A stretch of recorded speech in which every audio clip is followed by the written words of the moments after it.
Welcome to Soft Hour Library. Tonight's story begins now. Close your eyes and rest. Chapter 17. Parker.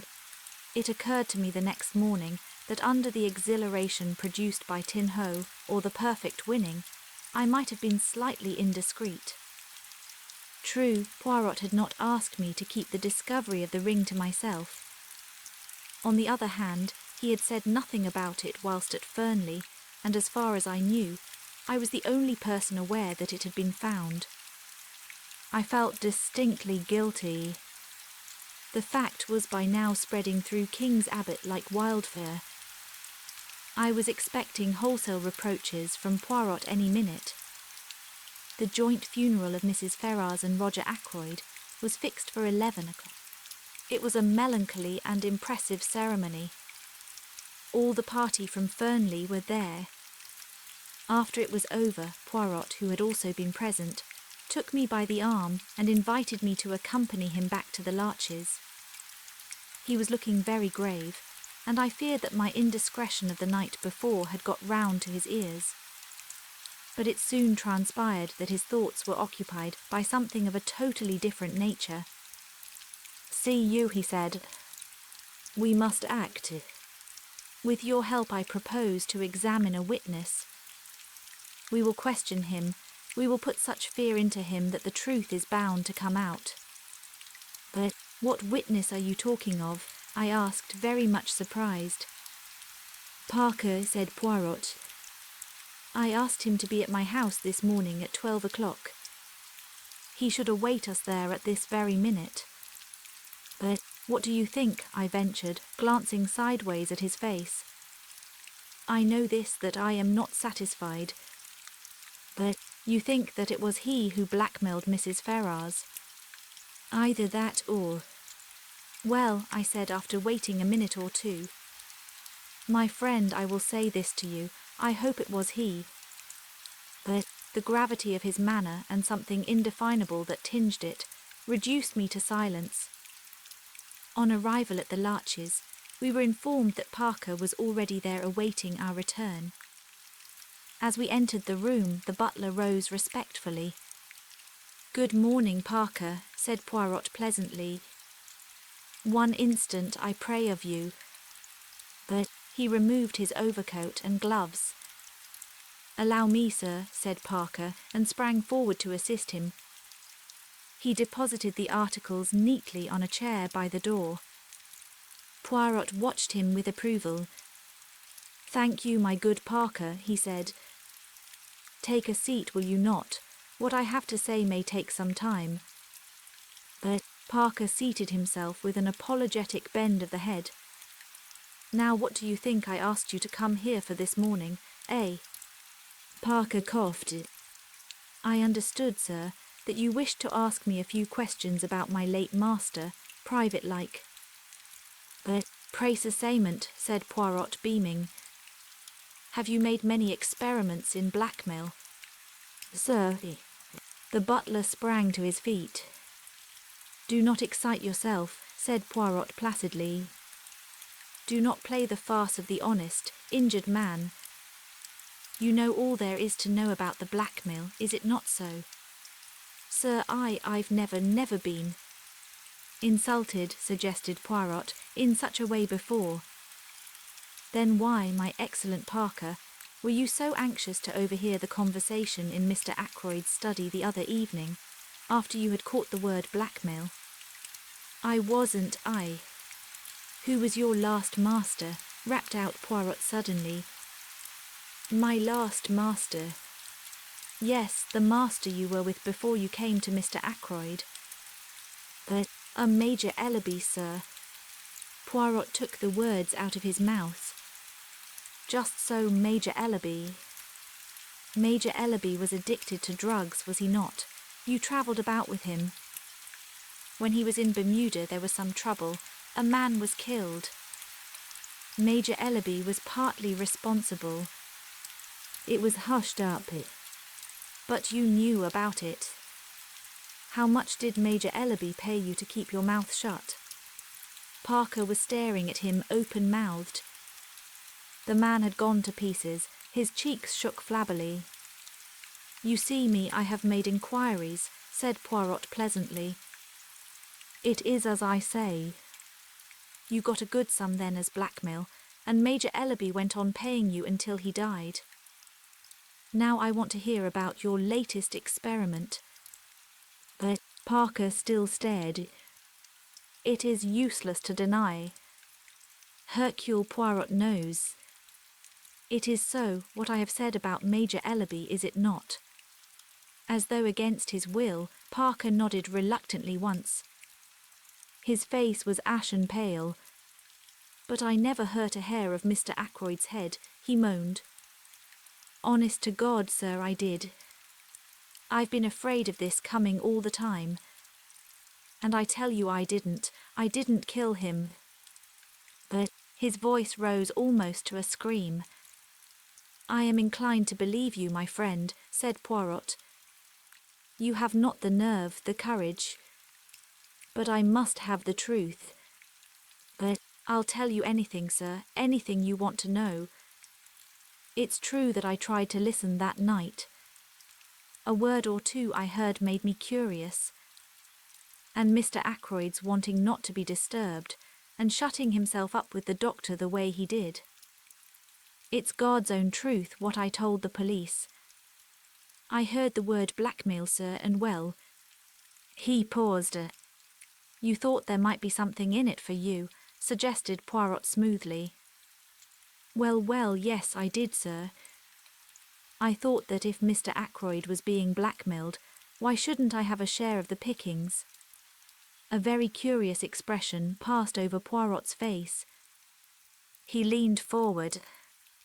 "Had you any reason to suppose before that night that Mr. Ackroyd was being blackmailed?"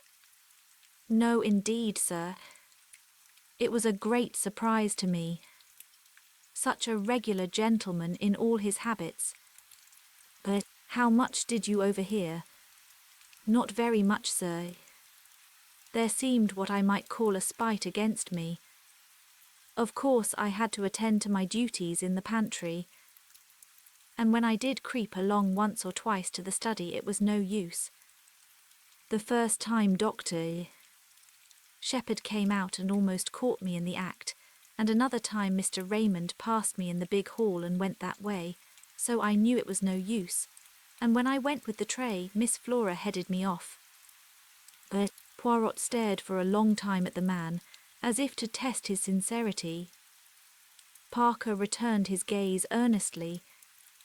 "I hope you believe me, sir. I've been afraid all along the police would rake up that old business with Major Ellaby and be suspicious of me in consequence." "But, bien," said Poirot at last. "I am disposed to believe you. But there is one thing I must request of you, to show me your bank book. You have a bank book, I presume?" "Yes, sir, as a matter of fact, I have it with me now." But with no sign of confusion, he produced it from his pocket. Poirot took the slim, green-covered book and perused the entries. "Ah, I perceive you have purchased £500 of National Savings Certificates this year." "Yes, sir. I have already over £1,000 saved, the result of my connection with my late master, Major Ellaby. And I have had quite a little flutter on some horses this year, very successful. If you remember, sir, a rank outsider won the Jubilee. I was fortunate enough to back it, £20. But Poirot handed him back the book. "I will wish you good morning. I believe that you have told me the truth. If you have not, so much the worse for you, my friend." But when Parker had departed, Poirot picked up his overcoat once more. "Going out again?" I asked. "Yes, we will pay a little visit to the good M. Hammond. But you believe Parker's story. It is credible enough on the face of it. It seems clear that, unless he is a very good actor indeed, he genuinely believes it was Ackroyd himself who was the victim of blackmail. If so, he knows nothing at all about the Mrs. Ferrars business. Then in that case who? Pray cessament who, but our visit to M. Hammond will accomplish one purpose. It will either clear Parker completely or else. Well, I fall into the bad habit of leaving my sentences unfinished this morning, said Poirot apologetically. You must bear with me. By the way, I said rather sheepishly, I've got a confession to make. I'm afraid I have inadvertently let out something about that ring. What ring? The ring you found in the goldfish pond. Ah, yes, said Poirot, smiling broadly. I hope you're not annoyed. It was very careless of me. But not at all, my good friend, not at all. I laid no commands upon you. You were at liberty to speak of it if you so wished. She was interested, your sister. She was indeed. It created a sensation. All sorts of theories are flying about. And yet it is so simple. The true explanation leapt to the eye, did it not? Did it? I said dryly. Poirot laughed. The wise man does not commit himself, he observed. Is not that so?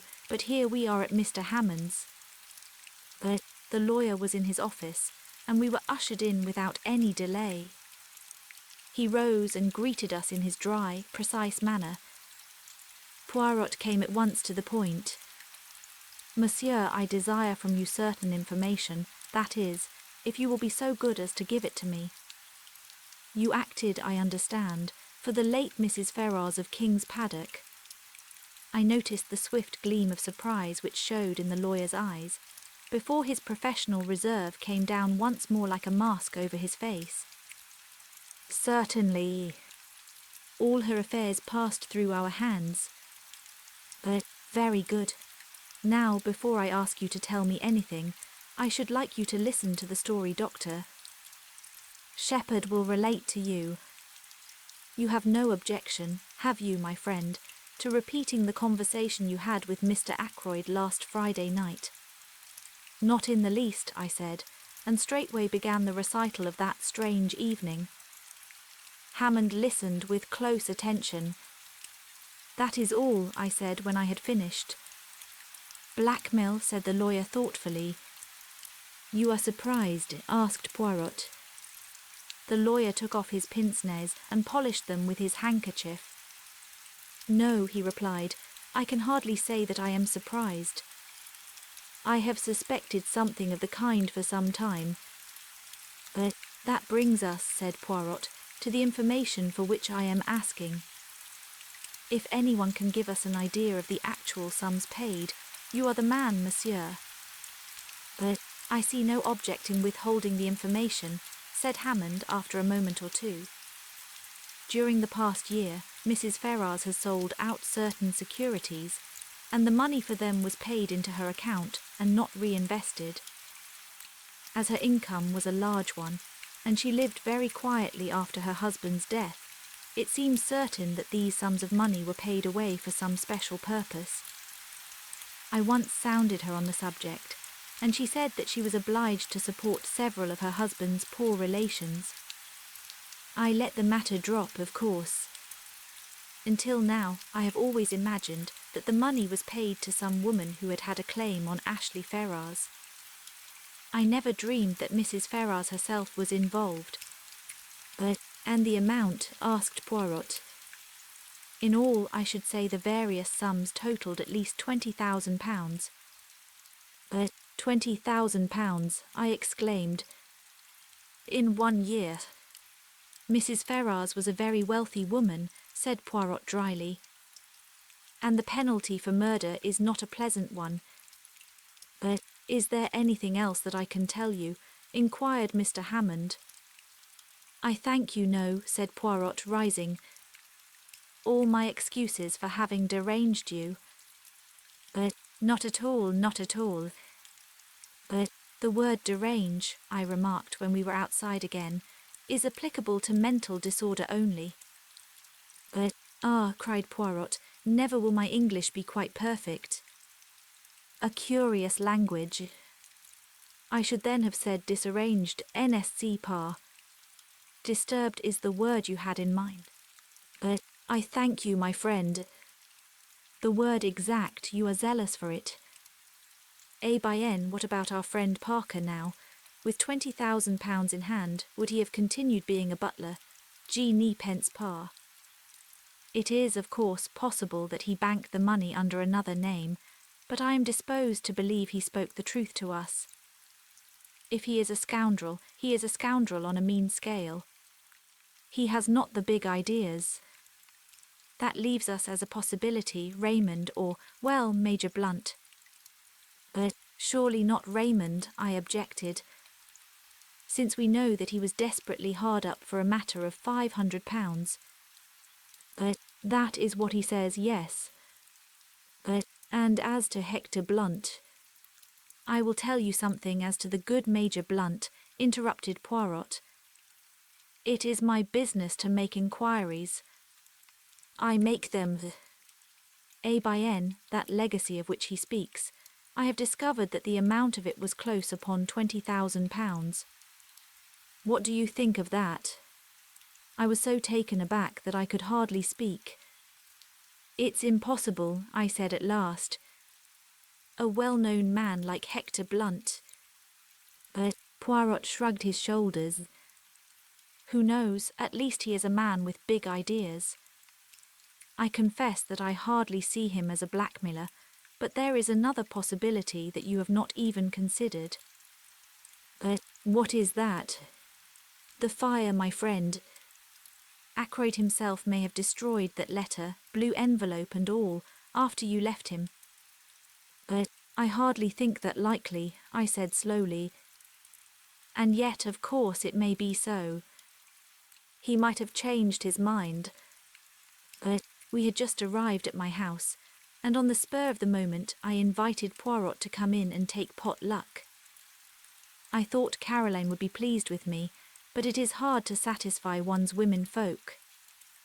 It appears that we were eating chops for lunch, the kitchen staff being regaled on tripe and onions. And 2 chops set before 3 people are productive of embarrassment. But Caroline is seldom daunted for long.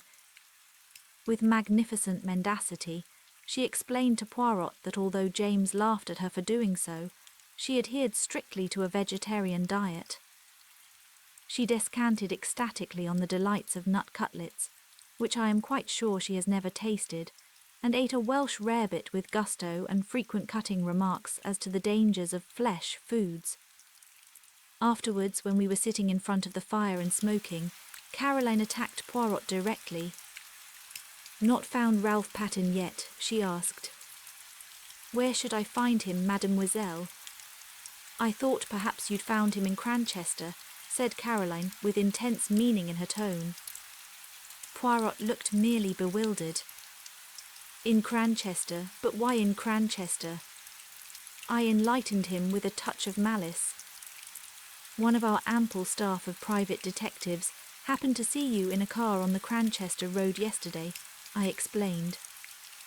Poirot's bewilderment vanished. He laughed heartily. A simple visit to the dentist, say tout. My tooth, it aches. I go there. My tooth, it is at once better. I think to return quickly. The dentist, he says no. Better to have it out. I argues. He insists. He has his way. That particular tooth, it will never ache again. Caroline collapsed rather like a pricked balloon. We fell to discussing Ralph Patten. A weak nature, I insisted, but not a vicious one. Said Poirot.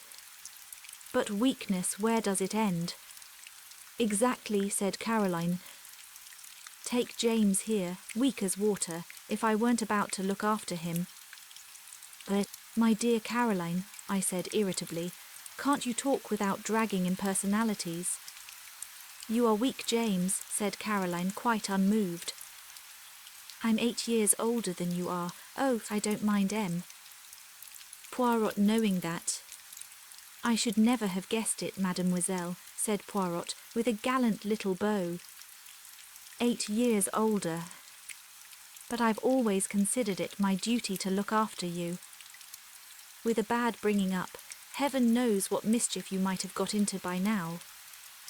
But I might have married a beautiful adventuress, I murmured, gazing at the ceiling and blowing smoke rings.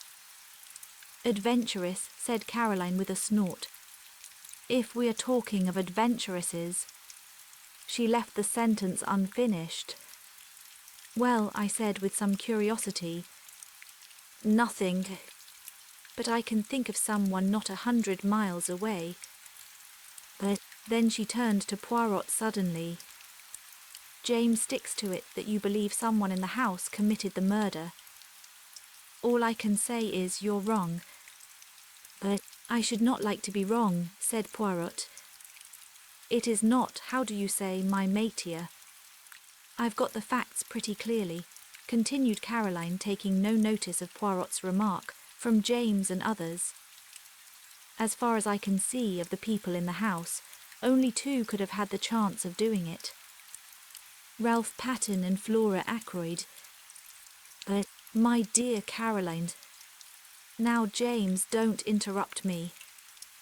I know what I'm talking about.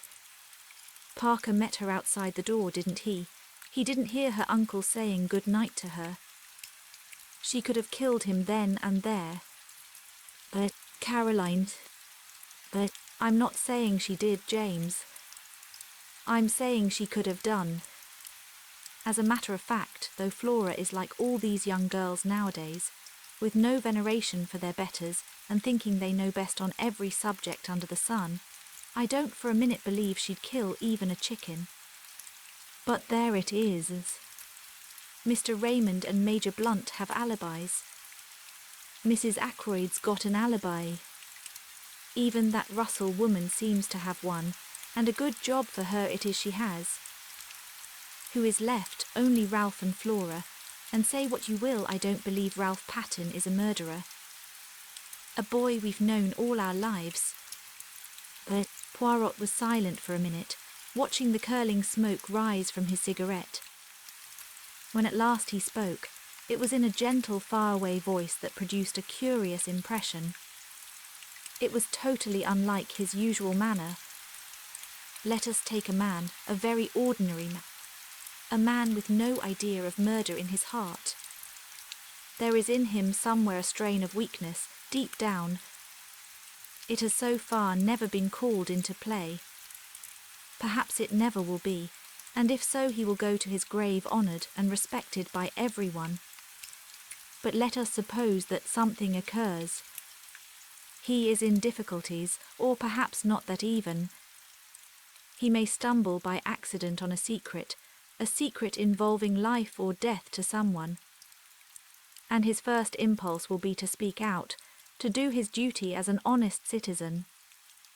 And then the strain of weakness tells. Here is a chance of money, a great amount of money. He wants money, he desires it, and it is so easy. He has to do nothing for it, just keep silence. That is the beginning. The desire for money grows. He must have more and more. He is intoxicated by the gold mine which has opened at his feet. He becomes greedy, and in his greed he overreaches himself. One can press a man as far as one likes, but with a woman one must not press too far. For a woman has at heart a great desire to speak the truth. How many husbands who have deceived their wives go comfortably to their grave, carrying their secret with them? How many wives who have deceived their husbands wreck their lives by throwing the fact in those same husbands' teeth? They have been pressed too far. In a reckless moment, which they will afterwards regret, bien entendu, they fling safety to the winds and turn at bay, proclaiming the truth with great momentary satisfaction to themselves. So it was, I think, in this case. The strain was too great. And so there came your proverb, the death of the goose that laid the golden eggs. But that is not the end. Exposure faced the man of whom we are speaking, and he is not the same man he was, say, a year ago. His moral fibre is blunted. He is desperate. He is fighting a losing battle, and he is prepared to take any means that come to his hand, for exposure means ruin to him. And so the dagger strikes. He was silent for a moment. It was as though he had laid a spell upon the room. I cannot try to describe the impression his words produced. There was something in the merciless analysis and the ruthless power of vision which struck fear into both of us. Afterwards he went on softly, the danger removed, he will be himself again, normal, kindly. But if the need again arises, then once more he will strike. But Caroline roused herself at last. "You are speaking of Ralph Patterne," she said. "You may be right, you may not, but you have no business to condemn a man unheard." But the telephone bell rang sharply. I went out into the hall and took off the receiver. "What?" I said. "Yes, Doctor Shepherd speaking." But I listened for a minute or two, then replied briefly. Replacing the receiver, I went back into the drawing-room. "Poirot," I said, "they have detained a man at Liverpool. His name is Charles Kent, and he is believed to be the stranger who visited Fernley that night. They want me to go to Liverpool at once and identify him." Chapter 18. Charles Kent. Half an hour later saw Poirot myself, and Inspector Raglan in the train on the way to Liverpool. The inspector was clearly very excited. "We may get a line on the blackmailing part of the business, if on nothing else," he declared jubilantly. "He's a rough customer, this fellow, by what I heard over the phone. Takes dope too. We ought to find it easy to get what we want out of him. If there was the shadow of a motive, nothing's more likely than that he killed Mr. Ackroyd. But in that case, why is young Patterne keeping out of the way? The whole thing's a muddle, that's what it is. By the way, Ems, Poirot, you were quite right about those fingerprints. They were Mr. Ackroyd's own. I had rather the same idea myself, but I dismissed it as hardly feasible. But I smiled to myself. Inspector Raglan was so very plainly saving his face. "As regards this man," said Poirot, "he is not yet arrested, eh?" "No, detained under suspicion." And what account does he give of himself?" "Precious little," said the inspector with a grin. "He's a wary bird, I gather. A lot of abuse, but very little more." But on arrival at Liverpool, I was surprised to find that Poirot was welcomed with acclamation. Superintendent Hayes, who met us, had worked with Poirot over some case long ago, and had evidently an exaggerated opinion of his powers. "Now we've got M. Poirot, here we shan't be long," he said cheerfully. "I thought you'd retired, Monsieur." "So I had, my good Hayes, so I had. But how tedious is retirement. You cannot imagine to yourself the monotony with which day comes after day." "But very likely. So you've come to have a look at our own particular find. Is this Doctor Shepherd? Think you'll be able to identify him, sir?" "I'm not very sure," I said doubtfully. "How did you get hold of him?" inquired Poirot. "Description was circulated, as you know. In the press and privately. Not much to go on, I admit. This fellow has an American accent all right, and he doesn't deny that he was near King's Abbot that night. Just asks what the hell it is to do with us, and that he'll see us in before he answers any questions." "But is it permitted that I too see him?" asked Poirot. The superintendent closed one eye knowingly. "Very glad to have you, sir." You've got permission to do anything you please. Inspector Japp of Scotland Yard was asking after you the other day. Said he'd heard you were connected unofficially with this case. Where's Captain Pattern hiding, sir? Can you tell me that? I doubt if it would be wise at the present juncture, said Poirot primly, and I bit my lips to prevent a smile. The little man really did it very well. After some further parley, we were taken to interview the prisoner. He was a young fellow, I should say not more than 22 or 3. Tall, thin, with slightly shaking hands, and the evidences of considerable physical strength somewhat run to seed. His hair was dark, but his eyes were blue and shifty, seldom meeting a glance squarely. I had all along cherished the illusion that there was something familiar about the figure I had met that night, but if this were indeed he, I was completely mistaken. He did not remind me in the least of anyone I knew. Now then, Kent, said the superintendent, stand up. Here are some visitors come to see you. Recognize any of them. Kent glared at us sullenly, but did not reply. I saw his glance waver over the 3 of us, and come back to rest on me. Well, sir, said the superintendent to me, what do you say? The height's the same, I said, and as far as general appearance goes it might well be the man in question. Beyond that I couldn't go. What the hell's the meaning of all this? Asked Kent. What have you got against me? Come on, out with it. What am I supposed to have done? I nodded my head. It's the man, I said. I recognize the voice. Recognize my voice, do you? Where do you think you heard it before?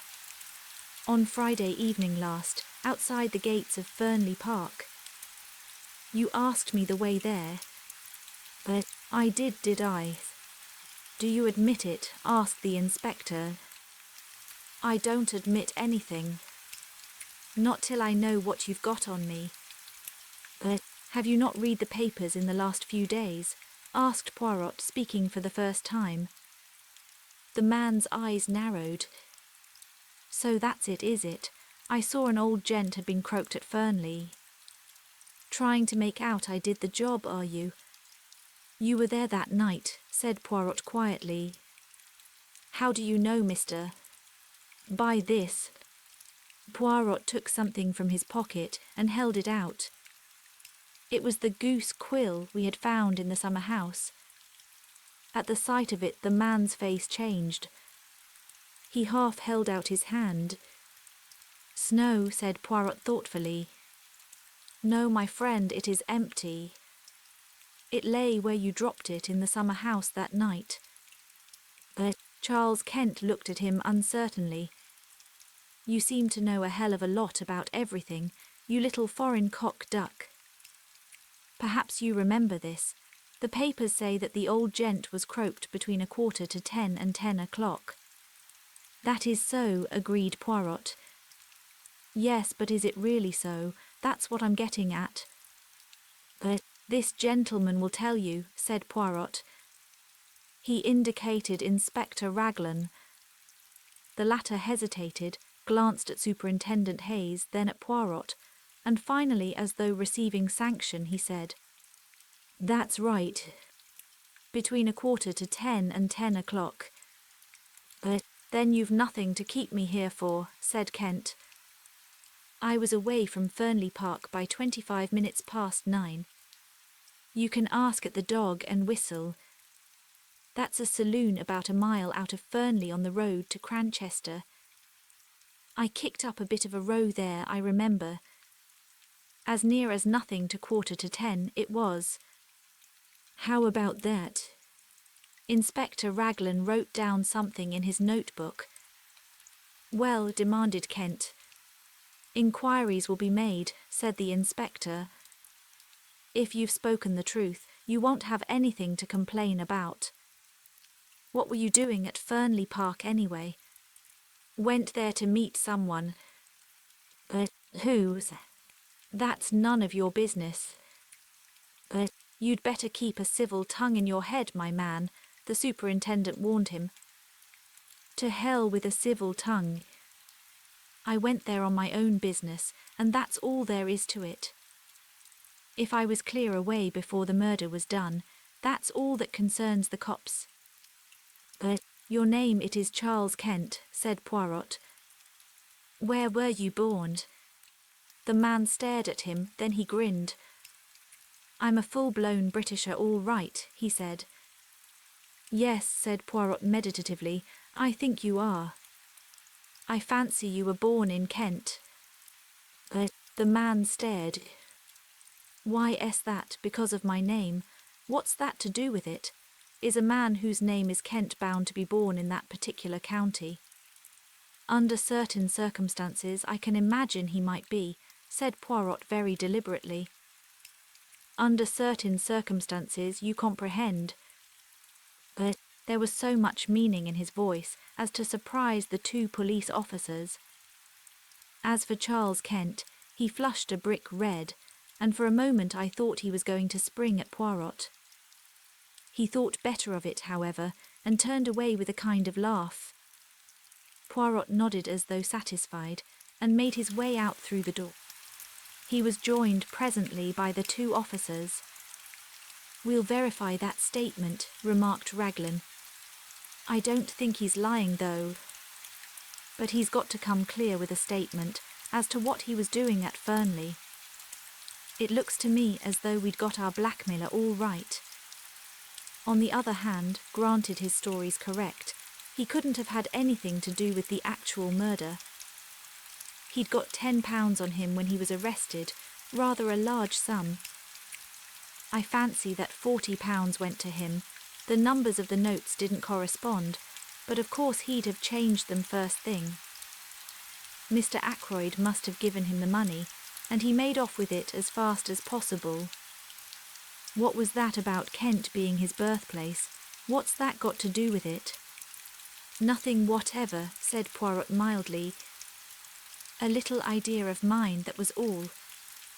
Me, I am famous for my little ideas. Are you really? Said Raglan, studying him with a puzzled expression. The superintendent went into a roar of laughter. Many's the time I've heard Inspector Japp say that. Poirot and his little ideas. Too fanciful for me, he'd say, but always something in them. You mock yourself at me, said Poirot, smiling, but never mind. The old ones they laugh last sometimes, when the young, clever ones do not laugh at all. And nodding his head at them in a sage manner, he walked out into the street. He and I lunched together at an hotel. I know now that the whole thing lay clearly unravelled before him. He had got the last thread, he needed to lead him to the truth. But at the time I had no suspicion of the fact. I overestimated his general self-confidence, and I took it for granted that the things which puzzled me must be equally puzzling to him. My chief puzzle was what the man Charles Kent could have been doing at Fernley. Again and again I put the question to myself, and could get no satisfactory reply. At last I ventured a tentative query to Poirot. His reply was immediate. Mon ami, I do not think Really, I said incredulously. Yes, indeed. I suppose now that to you it would not make sense if I said that he went to Fernley that night because he was born in Kent. I stared at him. It certainly doesn't seem to make sense to me, I said dryly. Ah, said Poirot pityingly. Well, no matter. I have still my little idea. Chapter 19. Flora Ackroyd. As I was returning from my round the following morning, I was hailed by Inspector Raglan. I pulled up and the inspector mounted on the step. Good morning, Doctor. Shepherd, he said. Well, that alibi is all right enough. Charles Kent S. Charles Kent. The barmaid at the Dog and Whistle, Sally Jones, she remembers him perfectly. picked out his photograph from among 5 others. It was just 9:45 when he came into the bar, and the Dog and Whistle is well over a mile from Fernley Park. The girl mentions that he had a lot of money on him. She saw him take a handful of notes out of his pocket. Rather surprised her, it did, seeing the class of fellow he was, with a pair of boots clean dropping off him. That's where that £40 went right enough. But the man still refuses to give an account of his visit to Fernley. Obstinate as a mule he is.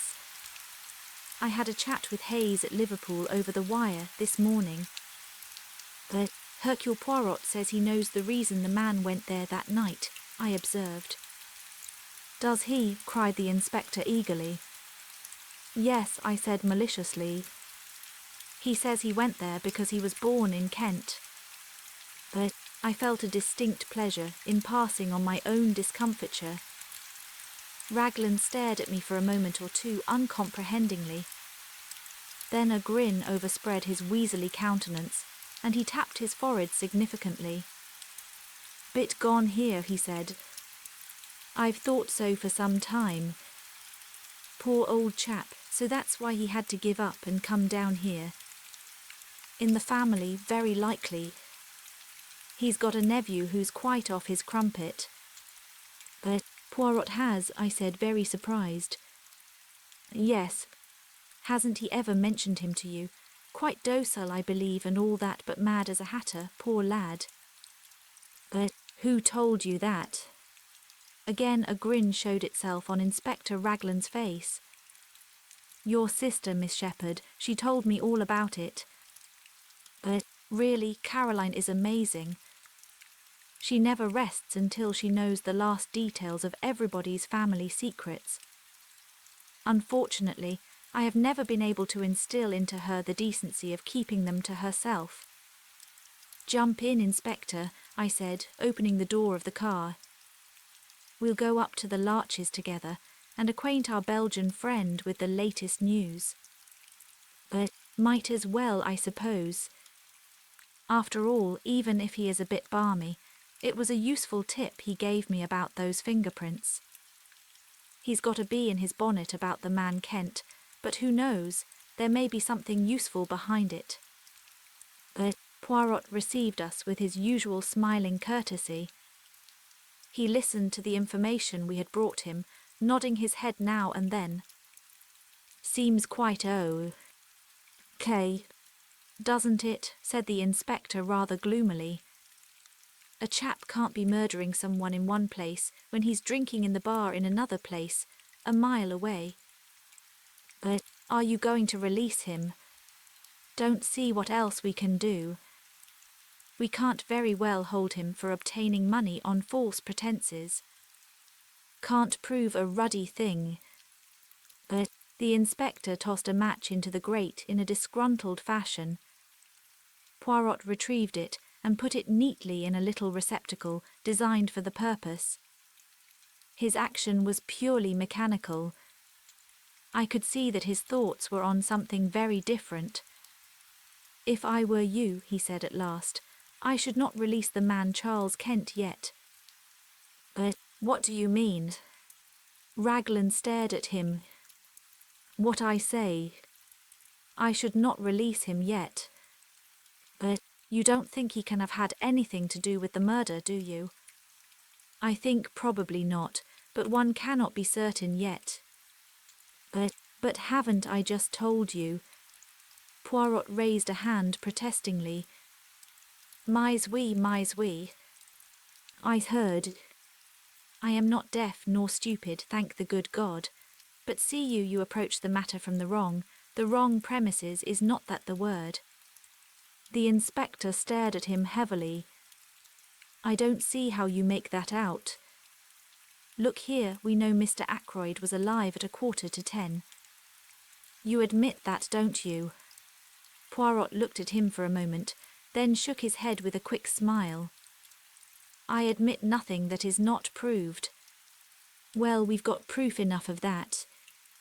We've got Miss Flora Ackroyd's evidence. That she said good night to her uncle. But me, I do not always believe what a young lady tells me. No, not even when she is charming and beautiful. But hang it all, man, Parker saw her coming out of the door. But no. Poirot's voice rang out with sudden sharpness. That is just what he did not see. I satisfied myself of that by a little experiment the other day. You remember, Doctor? Parker saw her outside the door with her hand on the handle. He did not see her come out of the room. But where else could she have been? Perhaps on the stairs. The stairs. That is my little idea, yes. But those stairs only lead to Mr. Ackroyd's bedroom. Precisely. And still the inspector stared. You think she'd been up to her uncle's bedroom? Well, why not? Why should she lie about it? Ah, that is just the question. It depends on what she was doing there, does it not? You mean the money? Hang it all, you don't suggest that it was Miss Ackroyd who took that £40. I suggest nothing, said Poirot. But I will remind you of this. Life was not very easy for that mother and daughter. There were bills, there was constant trouble over small sums of money. Roger Ackroyd was a peculiar man over money matters. The girl might be at her wit's end for a comparatively small sum. Figure to yourself then what happens. She has taken the money, she descends the little staircase. When she is halfway down, she hears the chink of glass from the hall. She has not a doubt of what it is, Parker coming to the study. At all costs she must not be found on the stairs. Parker will not forget it, he will think it odd. If the money is missed, Parker is sure to remember having seen her come down those stairs. She has just time to rush down to the study door, with her hand on the handle to show that she has just come out, when Parker appears in the doorway. She says the first thing that comes into her head, a repetition of Roger Ackroyd's orders earlier in the evening, and then goes upstairs to her own room. Yes, but later, persisted the inspector, she must have realised the vital importance of speaking the truth. Why, the whole case hinges on it. Afterwards, said Poirot dryly, it was a little difficult for Mademoiselle Flora. She is told simply that the police are here and that there has been a robbery. Naturally, she jumps to the conclusion that the theft of the money has been discovered. Her one idea is to stick to her story. When she learns that her uncle is dead, she is panic-stricken.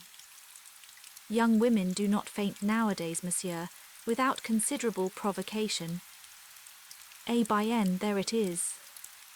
She is bound to stick to her story, or else confess everything.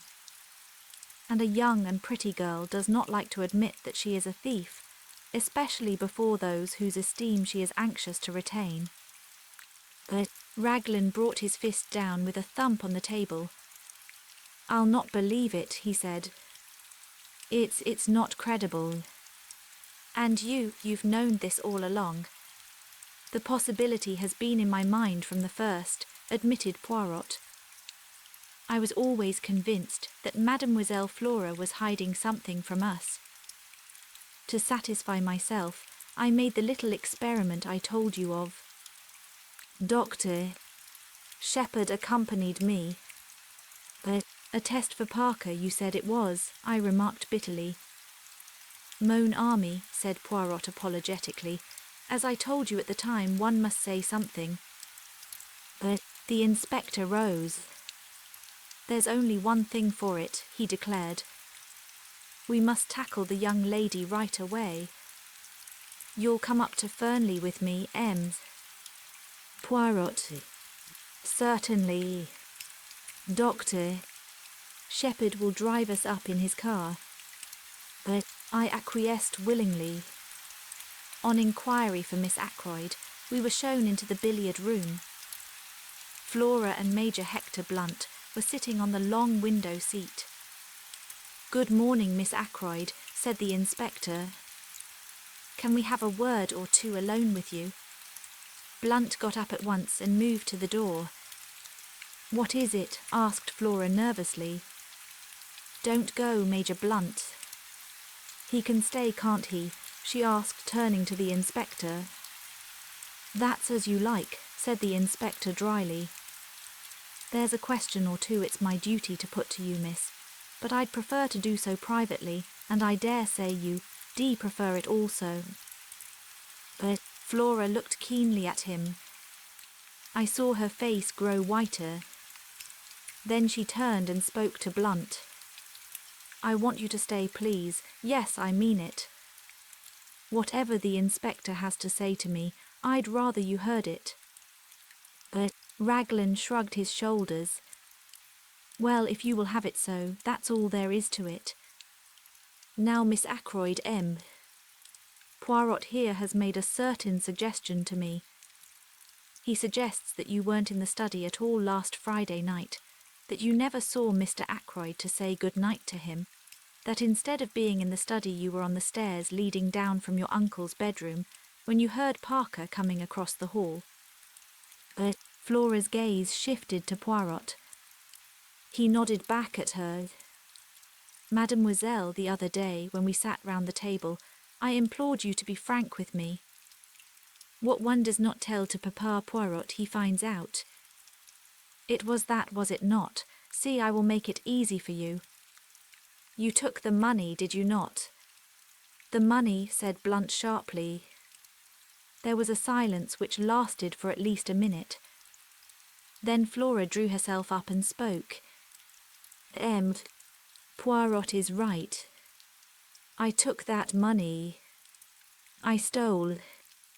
I am a thief, yes, a common, vulgar little thief.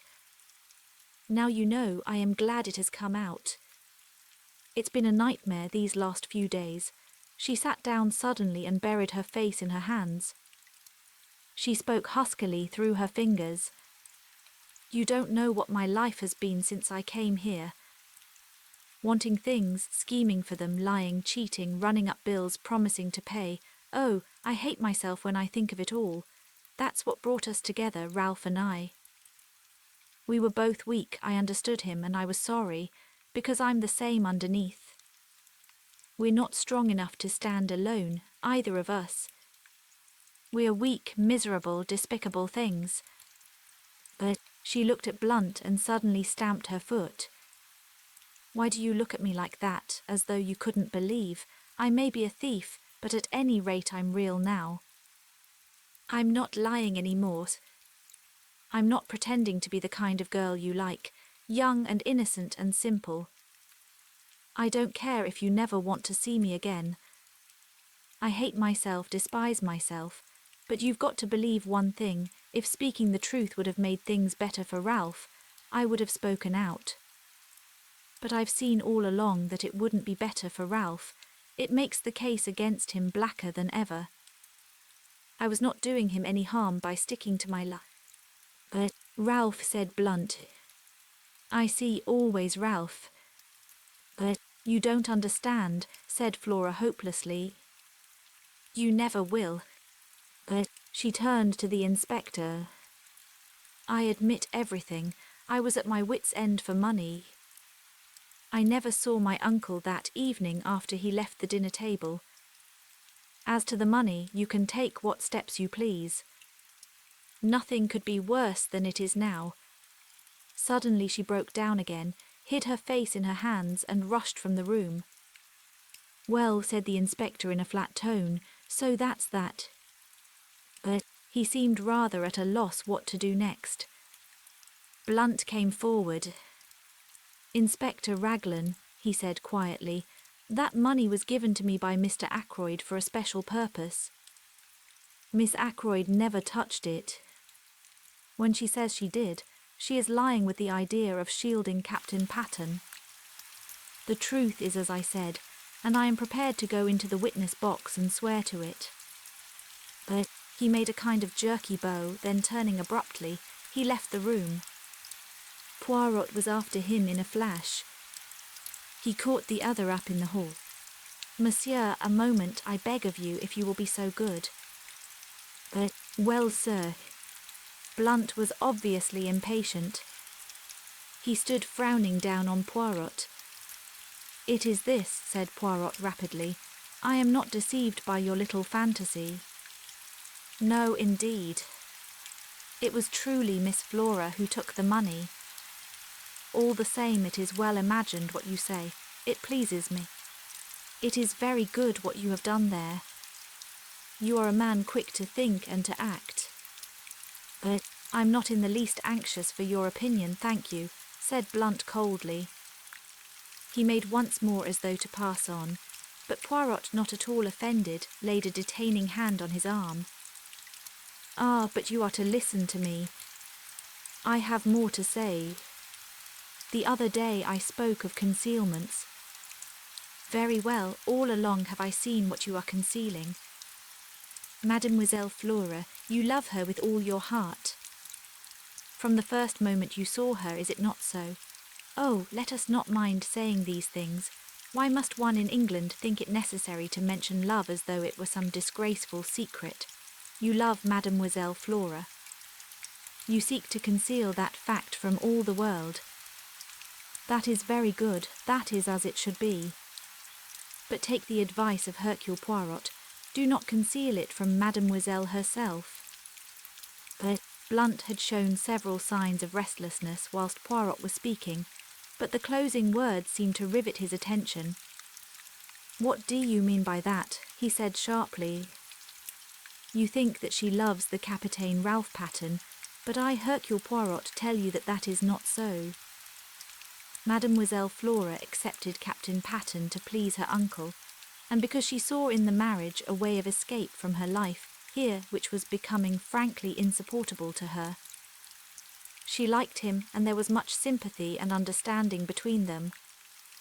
But love, no, it is not Captain Pattern Mademoiselle Flora loves." "But what the devil do you mean?" asked Blunt. "I saw the dark flush under his tan. You have been blind, monsieur. Blind, she is loyal, the little one. Ralph Pattern is under a cloud. She is bound in honour to stick by him. But I felt it was time I put in a word to help on the good work. My sister told me the other night," I said encouragingly, "that Flora had never cared a penny piece for Ralph Pattern and never would. My sister is always right about these things." But Blunt ignored my well-meant efforts. He spoke to Poirot. "Do you really think—" he began and stopped. He is one of those inarticulate men who find it hard to put things into words. Poirot knows no such disability. If you doubt me, ask her yourself, monsieur. But perhaps you no longer care to, the affair of the money." Blunt gave a sound like an angry laugh. "Think I'd hold that against her? Roger was always a queer chap about money. She got in a mess and didn't dare tell him. Poor kid. Poor lonely kid." But Poirot looked thoughtfully at the side door. "Mademoiselle Flora went into the garden, I think," he murmured. "I've been every kind of a fool," said Blunt abruptly. "Rum conversation we've been having, like one of those Danish plays. But you're a sound fellow, M. Poirot. Thank you." But he took Poirot's hand and gave it a grip which caused the other to wince in anguish. Then he strode to the side door and passed out into the garden. "Not every kind of a fool," murmured Poirot, tenderly nursing the injured member. "Only one kind, the fool in love.